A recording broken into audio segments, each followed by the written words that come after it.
want to see you as the world champion.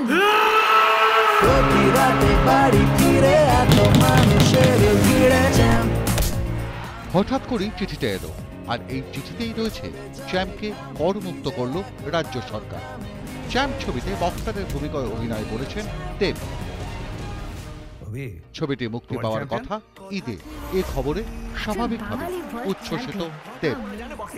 ইটিভিকে ফোনে জানালেন boxing এর জন্ম বাংলা, প্রথম কোচও বাংলার। এ কারণেই তিনি মুখ্যমন্ত্রীকে অনুরোধ করেছিলেন ছবিটিকে করমুক্ত করবার। সেই চিঠি আসায় খুশি তিনি।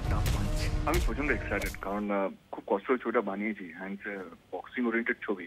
আমি চাই ম্যাক্সিমাম লোকে যেন এই ছবিটা দেখুক, কারণ বক্সিং এমন একটা স্পোর্টস যেটা আমার মনে হয় কি সেলফ ডিফেন্স একটা স্পোর্টস, যেখানে অনেকেই জানে না ইন্ডিয়াতে প্রথম বক্সিং শুরু হয়েছিল পশ্চিমবঙ্গ থেকে, কলকাতা থেকে, ইন দ্য ইয়ার 1884।